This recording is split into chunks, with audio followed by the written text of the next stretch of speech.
दर्शकवृन्द, भारतका केही मिडिया तथा राजनीतिज्ञ भनाउँदाहरूले नेपाल अखण्ड भारतबाट 1816 मा मात्र अलग भएको भन्ने भ्रमपूर्ण समाचारहरू फैलाएपछि आक्रोशित बनेका पाकिस्तानका युट्युबरले त्यसको कडा शब्दमा खण्डन गरेका छन् र भारतीय गोदी मिडियाको झुटको पर्दाफास गरेका छन्। यतिबेला भारतका विभिन्न मिडिया र केही राजनीतिज्ञहरूले नेपाल लगायत पाकिस्तान, बंगलादेश लगायतका विभिन्न देशहरू विभिन्न कालखण्डमा भारतबाट अलग भएको भनेर झुटा बयानबाजीहरू गरिरहेका छन्। नेपाल एक टाइम पे अखंड भारत का हिस्सा हुआ करता था, ऐसा कुछ कहना है इंडियंस धोतीहारों का। तो खैर आए इनकी ये वीडियो देखते हैं, फिर इसके बाद इनका रिप्लाई भी करते हैं। अखंड भारत में कुल 9 देश शामिल थे।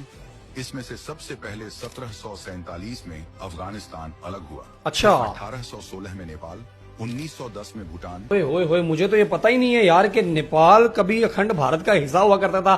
खैर आए चैट जीपीटी से भी थोड़ा इसके बारे में पूछते हैं कि भाई ये क्या सीन है। चैट जीपीटी, मेरे घर पे मेरे दादाजी की एक चड्डी पड़ी हुई है जो कि 1946 से यहीं पे रुल रही है। बस मुझे ये बताओ कि मेरे दादाजी की ये चड्डी ज्यादा पुरानी हुई या इंडिया। अगर मैं ऑनेस्टली बताऊं और इंडियंस ऑफेंड ना हो तो यकीनन आपके दादा की चड्डी इंडिया से ज्यादा पुरानी है। वो मेरे दादाजी की चड्डी यार मेरे दादाजी की चड्डी की वैसे इंसल्ट होगी भाई कि वो भी 1 साल पुरानी है इनसे। चैट जीपीटी इनको पेल के जा रही है और कह रही है अगर इंडियंस ऑफेंड ना हो, उनको पता भी है कि ये गोबर भक्त है, ये ऑफेंड हो जाएंगे, अंध भक्त है, क्योंकि सुनते तो किसी की है नहीं। अच्छा चैट जीपीटी, मुझे ये बताओ कि क्या नेपाल कभी अखंड भारत का हिस्सा हुआ करता था, और इन दोनों कंट्रीज में से पहले एग्जिस्ट कौन करता था, नेपाल या अखंड भारत? नेपाल ना तो कभी अखंड भारत का हिस्सा था और ना है। अच्छा। अखंड भारत तो एक्चुअली सिर्फ एक सोच है, ये कभी वजूद में नहीं आया। अगर हम नेपाल की बात करें, नेपाल हजारों साल से एग्जिस्ट करता है। ओ तेरी क्या चैट जीपीटी भाई कड़वे सच बोल रहे हैं, और ये सच है भाई साहब कि नेपाल की जो हिस्ट्री है ना वो हजारों साल पुरानी है। मतलब यार ये इंडियंस गोबर भक्ति, ये गोदी भक्ति, ये सोचते कहां से है भाई? इनके दिमाग में टट्टी भर रखी है क्या? ये अपनी गांड से सोचते हैं बहन के लोड़े।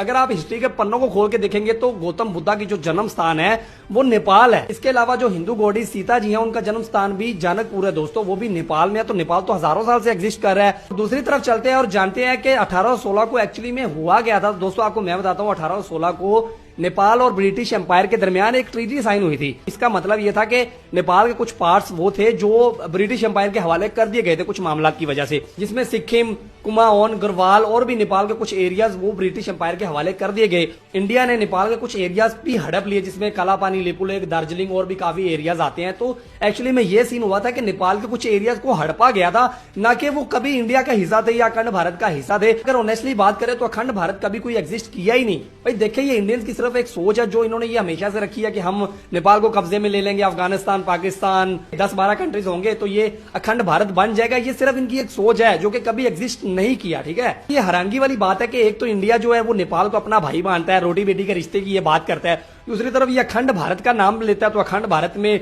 डेफिनेटली भाई नेपाल तो आता ही है। ठीक है, तो नेपाल को भी कब्जे में लेंगे तो मुझे समझ नहीं आ रही कि तब ये रोटी बेटी का रिश्ता जाएगा कहां पे। और यार इस बात पे ना हंसना तो बनता है, क्योंकि अगर इंडिया की बात करें तो अगर ये दुनिया को आज आंखें दिखा रहा है ना तो ये नेपाली गोरखा की वजह से दिखा रहा है। अगर कश्मीर के बॉर्डरों पर इंडियंस बॉर्डर्स की तरफ देखें तो भाई उनकी फ्रंट लाइन पे नेपाली गोरखा को इन्होंने लगाया होता है ताकि सीने पे गोली नेपाली गोरखा ही खाते हैं, ये इंडियन नहीं खाते, ये तो चूतिए हैं। ठीक है, तो ये नेपाली गोरखा के दम पे दुनिया को आंखें दिखाते हैं और उन्हीं के कंट्री पे कब्जा करने की बात कर रहे हैं। और अभी वैसे भी अभी बालन शाह आ गया तो उसकी ये पिक्चर भी एक बहुत ज्यादा वायरल हो रही है, इंडियंस की बहुत ज्यादा फट रही है। बैकग्राउंड पे अगर आप गौर से देखेंगे तो ग्रेटर नेपाल का नक्शा आपको नजर आ रहा होगा दोस्तों, ये गौर कीजिएगा। इसमें बिहार वो भी नेपाल का हिस्सा दिखाया जा रहा है, सिक्किम, दार्जिलिंग और कालापानी, लिपुलेख और भी जो ऑक्युपाइड एरियाज है जो इंडिया ने किए हुए हैं ये सारे ग्रेटर नेपाल में नजर आ रहे हैं। तो भाई नजर आ रहा है कि भाई बालन शाह के दिल में, दिमाग में ऐसी कोई बात तो है। दोस्तों एक चीज मुझे कमेंट में बताना है कि बालन शाह में इतनी एबिलिटी है कि वो ग्रेटर नेपाल को बना सके और अपने जो एरियाज है जो नेपाल के ऑक्युपाइड किए इंडिया ने वो वापस ले सके।